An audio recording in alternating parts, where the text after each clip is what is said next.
December 1942 was supposed to be the beginning of American momentum in North Africa, but instead it exposed how unprepared the Allied command still was for the kind of war Germany had perfected, a war of speed, deception, and brutal initiative. Rain fell endlessly over Tunisia, turning supply roads into mud traps, grounding aircraft, and forcing infantry to fight in freezing conditions they had never trained for, while German units waited calmly on the high ground, watching the Allies struggle to organize themselves. At Allied headquarters, maps were spread across tables, commanders argued over arrows and timetables, and every proposal required approval from multiple levels of command, a system designed for order, not for survival in a fast-moving battlefield. In those rooms, caution was praised, patience rewarded, and hesitation disguised as professionalism, yet every hour lost meant more Allied casualties and more time for German forces to entrench. Major General George S. Patton Jr. watched all of this with growing frustration, not from the front lines, but from reports that told the same story again and again, units waiting for permission while the enemy maneuvered freely. Patton believed something most senior officers were afraid to say out loud, that in modern war, waiting for perfect clarity was often deadlier than acting on incomplete information. On the evening of December 6th, Patton received intelligence indicating a German armored concentration forming beyond the eastern ridges, a movement that strongly suggested an imminent counterattack aimed directly at the vulnerable American positions below. The intelligence was not complete, and that was the problem because Allied doctrine demanded certainty before action. Yet Patton knew from experience that the Germans rarely waited for certainty themselves. He called his chief of staff into the room and pointed at the map, explaining calmly that if the Germans struck first, the Americans would be forced into a reactive defense, one that would cost lives and ground that might never be recovered.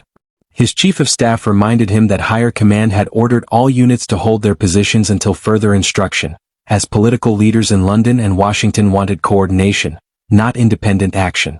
Patton listened, nodded once, and then said something that would later echo through Allied command rooms for the rest of the war. If we wait for instructions, we will be reacting to their move, not imposing ours. What he proposed next went directly against standing orders, because he intended to reposition armored units during the night, shifting them forward into attack posture without approval, based solely on his assessment of the battlefield. Technically it was disobedience, practically it was preparation. And morally, Patton believed it was his responsibility. Before midnight, quiet orders went out to battalion commanders, framed as preparatory movements, a careful choice of words that masked the reality, which was that tanks were moving, artillery was being repositioned, and supply lines were being adjusted for an offensive that officially did not exist. If higher command asked, Patton could claim nothing irreversible had occurred, but if the Germans attacked at dawn, his forces would already be in position to strike first. By morning, Allied headquarters noticed movement on the reports and immediately demanded explanations, questioning why Patton's sector showed unusual activity when no attack had been authorized. Patton responded politely, professionally, and without apology, explaining that he was simply ensuring readiness in case the situation developed, a statement that was technically true and strategically incomplete. What higher command did not yet realize was that Patton had already made his decision, and once Patton decided, events tended to move faster than paperwork. That same morning, German armor began advancing exactly where Patton had predicted, rolling down from the ridges with the confidence of men expecting an unprepared enemy. Instead, they ran into American units already deployed, guns already ranged, and commanders already briefed for attack rather than retreat. The clash was violent, sudden, and deeply confusing for German officers, who had counted on surprise and found resistance instead. By nightfall, the German attack had stalled, and Allied losses were significantly lower than anticipated, a fact that would later raise uncomfortable questions at headquarters. When reports reached senior Allied commanders, the tone was conflicted, because while Patton had clearly violated orders, he had also prevented a disaster. Some officers argued discipline had been undermined, others quietly acknowledged that without Patton's unauthorized movement, the outcome could have been catastrophic. As the debate intensified, word of the incident began moving upward, crossing the Atlantic and reaching political leaders who now had to decide what mattered more, strict obedience or battlefield results. And that was when the situation became far bigger than one general, because how this was handled would define whether initiative was encouraged or punished in the Allied war effort. Patton, for his part, showed no concern, because he believed history only judged outcomes, not memos, and he was certain that what he had done saved lives. What he did not yet know was that powerful voices were already discussing his actions, and one of them, watching from far beyond the battlefield, understood exactly why Patton had acted without waiting. By the time the reports reached Allied High Command, the language had already changed, because what began as a field adjustment was now being described as an unauthorized maneuver that had altered the operational picture without approval. At headquarters in Algiers, senior officers gathered around fresh situation maps, studying the unexpected halt of the German advance, and trying to reconcile success with procedure, a combination that made many of them deeply uncomfortable. One staff officer finally said what everyone was thinking, that Patton had acted without orders, that if every general did the same, command discipline would collapse, and that war could not be run on individual instinct alone. Another officer responded more quietly, pointing out that if Patton had waited, they would likely be discussing casualties instead of conduct, a statement that shifted the room into silence. The Supreme Commander listened without interruption, his expression unreadable, because he understood the dilemma perfectly, that the war demanded coordination, but survival demanded speed, and the two were often in conflict. He asked a single question, not about regulations or doctrine, but about timing, asking when the German attack had begun relative to Patton's movement. When told that Patton's forces were already positioned before the first enemy units advanced, the commander leaned back slightly, realizing that Patton had not reacted, he had anticipated.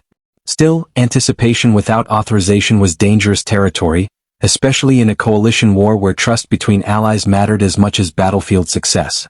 Messages were drafted, rewritten, and softened as headquarters debated whether to reprimand Patton formally, caution him privately, or quietly let the matter fade, hoping success would bury the controversy. But the issue did not remain contained, because British liaison officers had already forwarded their observations to London, where political leaders were watching the North African campaign closely, aware that every American decision was shaping perceptions of Allied competence.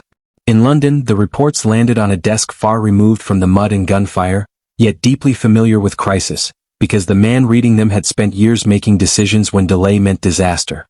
He read carefully, noting the phrases "without authorization" and "premature movement," then turned to the outcome, the halted German advance, the preserved Allied positions, and the avoided casualties. He asked his advisors for their assessment, and they responded cautiously, emphasizing procedure, alliance unity, and the danger of encouraging independent action among ambitious commanders. He listened, nodded, and then asked a question that cut through the debate, asking whether the movement had improved or worsened the Allied position. When told it had clearly improved it, he closed the folder and said that in war, results were not an afterthought, they were the entire point. He reminded the room that history did not remember who followed instructions perfectly, it remembered who prevented defeat, and that discipline existed to serve victory, not to obstruct it. A message was drafted that evening, not condemning Patton, but affirming confidence in Allied command judgment, deliberately vague, yet unmistakably supportive. When it reached Allied headquarters, its impact was immediate, because it signaled that political leadership would not punish aggressive initiative that delivered results. The Supreme Commander read it slowly, understanding that this was more than reassurance, it was cover, and that cover mattered, because it allowed him to focus on defeating the enemy rather than policing success. He summoned his staff and made it clear that Patton's action would not be publicly criticized, and that for now, the priority was exploiting the enemy's stalled momentum before they could reorganize. Meanwhile, Patton remained at the front, unconcerned with the debates unfolding above him, focused entirely on pressing the advantage, issuing orders rapidly, demanding constant movement, and refusing to allow the enemy a moment to regain balance. When he was informed that headquarters was reviewing his actions, he reportedly shrugged and said that if they wanted to fire him, they would have to do it after the battle because he was not stopping now. That attitude unsettled some officers and inspired others, because it embodied a philosophy that war was not managed, it was fought, and that hesitation invited defeat. As Allied forces pushed forward, German commanders began to realize something had gone wrong, because the Americans were not behaving as expected, not waiting, not reacting slowly, but attacking aggressively at moments that disrupted carefully laid plans. One German officer later remarked that the sudden firmness of American resistance suggested leadership willing to act independently, a trait the Germans respected, even as it frustrated them. Back at Allied headquarters, casualty reports confirmed what many already suspected, that Patton's early movement had prevented a larger engagement under worse conditions, likely saving thousands of lives.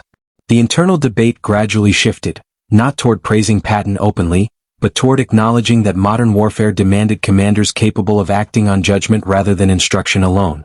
No formal commendation was issued, but no reprimand followed either, a silence that spoke volumes to officers paying close attention.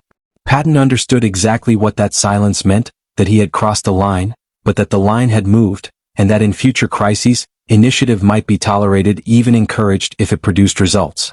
Yet the story was not finished, because the consequences of Patton's decision would echo far beyond North Africa, shaping how Allied commanders approached future operations, and influencing battles that would decide the fate of Europe itself. What began as a single unauthorized movement had quietly altered the philosophy of command, proving that sometimes the most dangerous decision is not acting without orders, but waiting for them. And as the war expanded, with invasions planned and continents at stake, that lesson would return again and again, carried forward by officers who remembered the general who acted first and explained later.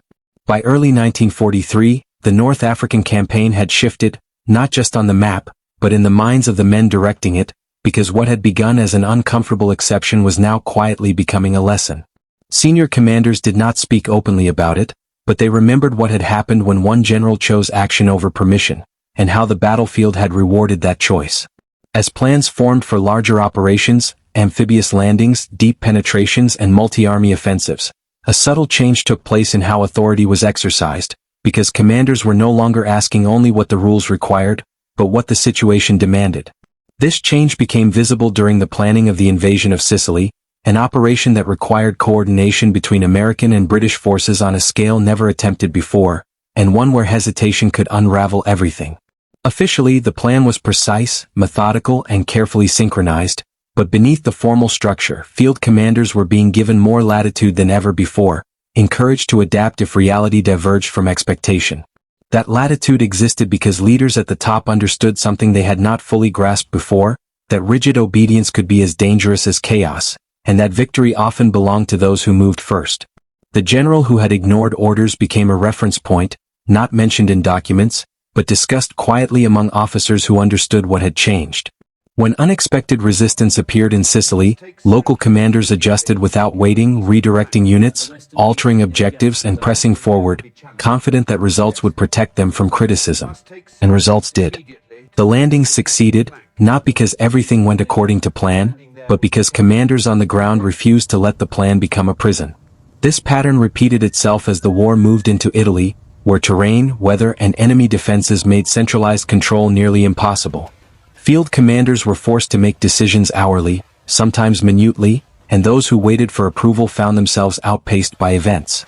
Those who acted, even imperfectly, kept the initiative.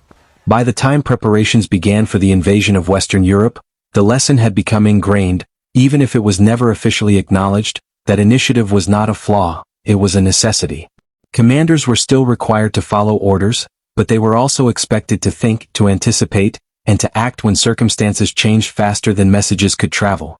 In planning rooms in England, officers discussed contingencies not as rigid alternatives, but as frameworks within which commanders would be trusted to make decisions. This trust was fragile, and it existed because senior leaders remembered what had happened when initiative had been punished in past wars, and what had happened when it was allowed in this one. When the invasion finally came and chaos followed the first landings, that trust was tested immediately. Units landed in the wrong places, communications failed, and carefully timed movements dissolved under fire, yet instead of freezing, commanders improvised. They regrouped, advanced where they could, and created momentum out of disorder, actions that would have been unthinkable without the cultural shift that had begun months earlier. Enemy commanders later admitted that what surprised them most was not Allied strength, but Allied flexibility, the speed with which they adapted when plans collapsed. That flexibility did not emerge overnight, it was learned, and one of its earliest demonstrations came from a general who refused to wait while the enemy moved. As the war dragged on, that approach saved lives repeatedly, reducing the time troops spent exposed, shortening battles, and denying the enemy opportunities to exploit hesitation. Not every act of initiative succeeded, and some commanders paid the price for misjudgment, but the overall effect was decisive, because the Allies became faster, more aggressive, and harder to predict. Long after the specific incident faded from memory, its influence remained, embedded in how operations were conducted and how responsibility was understood. Authority was no longer just about issuing orders, it was about enabling action, trusting that those closest to the fight could see what distant headquarters could not. When the war finally turned decisively in favor of the Allies, it was not because mistakes stopped happening, but because they were corrected quickly before the enemy could exploit them. That speed, that willingness to act, became one of the defining strengths of Allied operations, and it traced back to moments when procedure was set aside in favor of survival. The general who had ignored orders was never officially credited for changing command philosophy, but those who understood the war knew the truth, that his decision had quietly shifted the balance between control and initiative. He had proven that obedience without thought was not discipline, and that leadership meant accepting responsibility for action, not hiding behind authority. As the conflict moved toward its final phases, with entire armies maneuvering across Europe, that lesson would once again be put to the test, under conditions far more dangerous and far more consequential than before. If you found this story compelling, subscribe to the channel, like the video, and turn on notifications so you never miss our deep dives into history's most consequential moments. Share this with anyone who believes leadership means more than following instructions.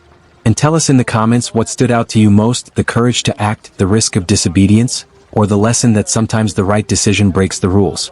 Because history is shaped not by those who wait, but by those who decide.